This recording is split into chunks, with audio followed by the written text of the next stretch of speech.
अंतरिक्ष में उत्तर दिशा की तरफ एक तारा है जिसका नाम है ध्रुव। यह ध्रुव नाम उसी पर रखा गया है जो भगवान विष्णु का परम भक्त है। आओ जानते हैं ध्रुव की कथा। मनु की पत्नी शत्रुपा, उनके प्रिय व्रत उत्तानपाद आदि 7 पुत्र और देवहूति, आहुति और प्रसूति 3 कन्याएं थी। शत्रुप के पुत्र उत्तानपाद की सुनीति व सुरुचि थी। सुनीति के पुत्र ध्रुव थे और सुरुचि के पुत्र उत्तम थे। मनु के दूसरे पुत्र प्रियव्रत, जिन्होंने विश्वकर्मा की पुत्री वैश्मती से विवाह कर आग्नेन्द्र, यज्ञबाहु, मेधातिथि आदि 10 पुत्र थे। और उनकी दूसरी पत्नी से उत्तम, तामस और रेवत 3 पुत्र थे, जो अपने मनमंत्र वाले लोक के अधिपति बने। उनके 10 पुत्रों में से कवि, महावीर और श्रवण ये ब्रह्मचारी थे और इन्होंने संन्यास धर्म ग्रहण कर लिया। कहा जाता है कि सुनीति के पुत्र ध्रुव एक बार खेलते खेलते अपने पिता उत्तानपाद की गोद में जाकर बैठ गए।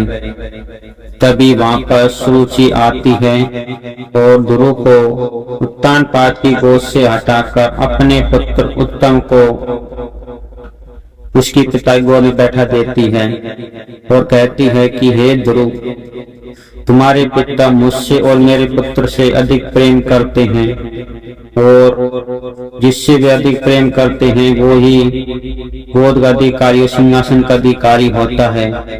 यदि तुम अपने पिता की गोद और सिंहासन पाना चाहते हो तो तुम जाओ और भगवान नारायण की तपस्या कर मेरी कोख से जन्म लो, तभी तुम्हें तुम्हारे पिता का गोद और सिंहासन मिलेगा। इससे दुखी होकर ध्रुव अपनी माता सुनीति के पास आता है और सारा वृत्तांत कहता है। परंतु सुनीति कहती है कि हे पुत्र, तुम्हारे पिता हम दोनों से बहुत कम प्रेम करते हैं, इसलिए ही हम उनसे दूर होते जा रहे हैं। इसलिए हमारे नारायण के सिवा इस संसार में और दूसरा कोई नहीं है।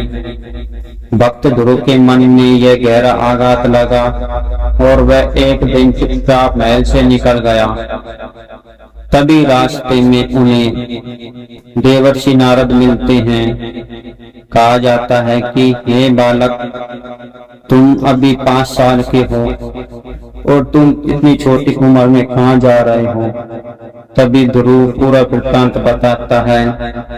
कहता है कि मैं भगवान नारायण की तपस्या करूंगा और उनसे अपने पिता की गोद और आसन मांगूंगा। तभी देवर्षि नारद उसके निर्मल मन को देखते हुए उसे ओम नमः भगवते वासुदेवाय का मंत्र देते हुए यमुना नदी के तट पर मधुवन में तपस्या करने के लिए कह देते हैं। और देवर्षि नारद उत्तानपाद के पास आते हैं और कहते हैं कि हे राजन, तुमने ये अच्छा नहीं किया है। तुमने अपने अबोध बालक 5 साल को वन में भेज दिया। मैं आज उसकी भविष्यवाणी करता हूँ कि उससे भगवान बहुत जल्दी प्रसन्न होंगे और वह चारों लोकों में उसकी कीर्ति विद्यमान होगी। इसका पश्चाताप उत्तानपाद को भी होता है। जैसे ही तपस्या शुरू होती है वह कठोर तप में लगन हो जाता है और कुछ ही समय में भगवान नारायण उनके सामने प्रकट हो जाते हैं और कहते हैं कि हे भक्त ध्रुव, मैं तुम्हारी कठोर तपस्या से बहुत प्रसन्न हूँ। तुम मुझसे 2 चारों वर मांग सकते हो। परंतु जैसे ही ध्रुव ने भगवान विष्णु के दर्शन किए तो उनके मन की सभी कामनाएं नष्ट हो गई। ध्रुव ने कहा कि हे भगवान, जब तक मैंने आपके दर्शन नहीं किए तब तक मेरे मन में बहुत सी कामनाएं थी, परंतु अब आपके दर्शन करने के बाद मेरे मन में कोई कामना ही नहीं बची है। इसलिए आप अपनी इच्छा के अनुसार ही मुझे कुछ वर दीजिए। तभी भगवान नारायण उसको उत्तर दिशा में एक ध्रुव लोक प्रदान करते हैं। कहा जाता है कि इस लोक में सदा हमेशा प्रकाशमान और भगवान विष्णु का ही आश्रय रहता है। इस लोक में सूर्य और नक्षत्र और ग्रह आदि सभी चक्कर लगाते रहेंगे। भगवान विष्णु ने कहा कि हे ध्रुव, तुम्हारा लोक प्रलय होने पर भी नष्ट नहीं होगा और तुम अनंत काल में तक इसमें राज करोगे। इतना कहते ही भगवान विष्णु अंतर ध्यान हो जाते हैं और तभी भगवान विष्णु अपने गरुड़ को आदेश देते हैं और भक्त ध्रुव को गरुड़ पे बैठाकर उसकी राजधानी की ओर आते हैं। सभी लोग उसका आदर सम्मान और उसका स्वागत करते हैं। चारों तरफ सभी देवी देवता भी उसके ऊपर फूल बरसाते रहते हैं, क्योंकि आज तक इतनी कम उम्र में भगवान विष्णु को किसी ने भी प्राप्त नहीं किया है। यह ख्याति देखकर उत्तानपाद और उनकी माता सुमित्रा बहुत ही गर्वान्वित हो जाती है। उत्तानपाद अपनी क्षमा याचना करता है, परंतु गुरु इसे अपना सौभाग्य कहते हुए कहता है कि हे पिताजी, यदि ऐसी घटना नहीं होती तो मैं भगवान विष्णु के दर्शन कैसे कर पाता था।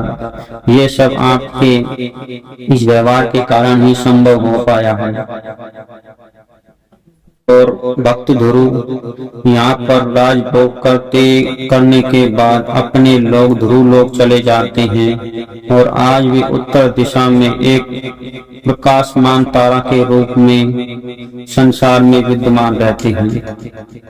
यदि आप भक्त ध्रुव से प्रेम करते हैं तो वीडियो को लाइक, शेयर और कमेंट में ओम नमो भगवते वासुदेवाय अवश्य लिखें।